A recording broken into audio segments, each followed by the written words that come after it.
ఏమిట్రా ఈ పిల్లాడు, ఎంత చేసినా ఎంత చంపేద్దామన్నా చచ్చిపోవట్లేదేమిటి? ఇప్పుడు ఏడుస్తున్నవాడు ఎవరంటే హిరణ్యకశిపుడు. అది విచిత్రం. ఆయన ఏడుస్తున్నాడు. చచ్చిపోకూడదని వరాలు కోరుకున్నవాడు తండ్రి, చచ్చిపోకుండా ఉండిపోతున్నవాడు కొడుకు. అన్ని వరాలు కోరుకున్నవాడు చచ్చిపోవడానికి వంట చేసుకుంటున్నాడు. అసలు ఏ వరాలు కోరుకోనివాడు పరమభక్తితో చిరంజీవిగా మిగిలిపోతున్నాడు. యుగాలు మారిపోయినా సూర్యకళామందిరంలో చెప్పుకోవలసిందే, అంత భాగవతోత్తముడుగా మిగిలిపోయాడు. కాబట్టి మహానుభావుడిని చూసి హిరణ్యకశిపుడు ఒంటరిగా వెళ్ళి గదిలో తలపట్టు కూర్చున్నాడు. ముంచితివార్థులను గదలమొత్తితి, శైలతటంబుల నుండి ద్రొబ్బించితి, శస్త్రరాజి పొడిపించితి, మీద నిభేంద్ర పంక్తి రొప్పించితి, ధిక్కరించితి, శపించితి, ఘోర దమగ్ధులం త్రోయించితి, సావడిదేవి చిత్రమో అన్నాడు. ఎంత ఆశ్చర్యం! ఈ పిల్లవాడేమిటి, సముద్రంలోకి తీసుకెళ్ళి ముంచేశాను గంటసేపు ఊపిరాడకుండా, పైకెత్తి చూశాను, చిరునవ్వు నవ్వుతూ ఉన్నాడు. గోవిందా ముకుందా హరి శ్రీమన్నారాయణ అంటూ గదల ముత్తితి, పడుకోబెట్టి గదలతో కొట్టించాను. ఏహి శైలతటంబులందు ద్రొబ్బించితి, పర్వత శిఖరాల మీదకి తీసుకెళ్ళి పైనుంచి కిందకి దొల్లించేశాను. చక్కగా ఉన్నాడు, ఏమీ అవదు. శస్త్రరాజి పొడిపించితి, కత్తులతో బాణాలతో బల్లేలతో పొడిపించాను, చావడం. మీద నిభేంద్ర పంక్తి రొప్పించితి, పడుకోబెట్టి ఏనుగుల్ని పైన తొక్కించాను, చావలేదు. ఘోరదవగ్ధులందు త్రోయించితి, ఘోరమైనటువంటి అరణ్యాలు కాలిపోతుంటే మంటల్లో పారేశాను, ఏమవదు. అభిచారిక హోమం చేయించాను, నేనే మాయ చూపించాను, చలిలో నించోపెట్టాను, నవరంధ్రాలు మూయించాను, పాములతో కరిపించాను, విషాన్ని కలిపి అన్నం పెట్టాను, కంఠం మీద కత్తి పెట్టి కొట్టించాను. చావడిదేమి చిత్రమో, చావడేమిటి కొడుకు? లోకంలో అంతటి మహాభక్తుడైన కొడుకు పుడితే ఆ కొడుకు చావలేదని ఏడిచిన తండ్రి హిరణ్యకశిపుడు. ఈ పాపం చాలదు చావడానికి.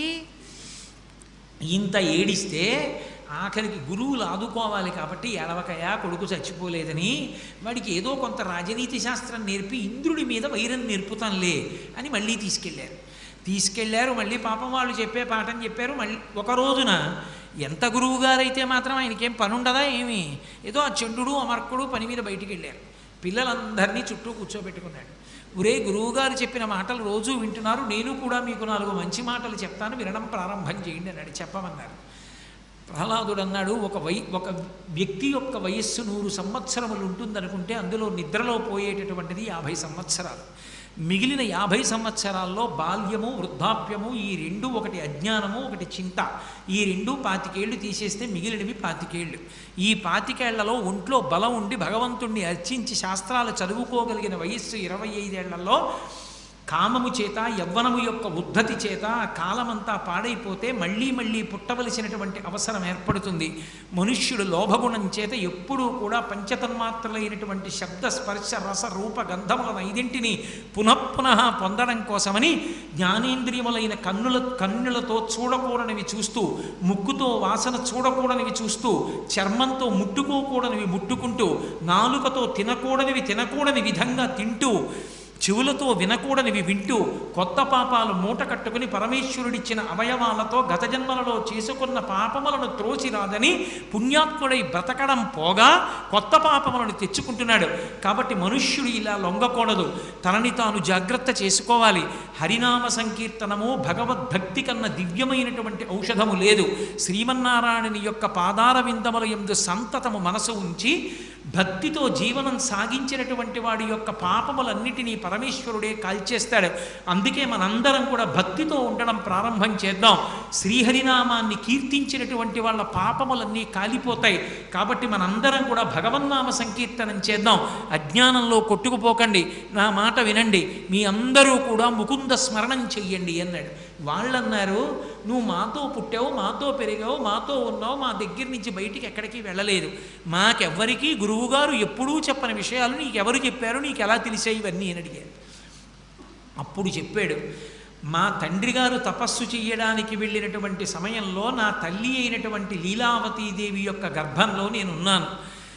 ఇంద్రుడు ఇదే అదును అని దండెత్తి వచ్చి రాక్షసులందరినీ సంహారం చేసి కొంతమంది రాక్షసులు పారిపోగా లీలావతి గర్భంలో ఉన్న హిరణ్యకశిపుని యొక్క తేజస్సు వలన పెరుగుతున్నటువంటి నన్ను సంహరించడం కోసమని మా అమ్మని చెరబట్టి తీసుకెడుతున్నాడు. ఎదురుగా వచ్చినటువంటి నారద మహర్షి, నీకు సాక్షాత్తు వదినగారవుతుంది, అటువంటి లీలావతి మహాపతివ్రతన ఆమెని చెరబట్టి తీసుకెళ్ళడం నీకు న్యాయమా, ఎందుకు తీసుకెళ్తున్నావు అని అడిగాడు. ఈమె కడుపులో హిరణ్యకశిపుని యొక్క తేజస్సు పెరుగుతోంది, ఈమెకి ప్రసవం అవగానే ఆ పిల్లవాడిని చంపి ఈమెని తిరిగి పంపించేస్తాను, ఈమె జోలికి నేను వెళ్ళనన్నాడు. వెంటనే నారదుడు నవ్వి, నీకేం తెలుసు, ఈమె కడుపులో పెరుగుతున్నటువంటి వాడు మహాభాగవతోత్తముడు, ఆయన్ని చెనకడం ఎవరికీ సాధ్యం కాదు, నా ఆశ్రమానికి తీసుకెడతానని తన ఆశ్రమానికి తీసుకెళ్ళాడు.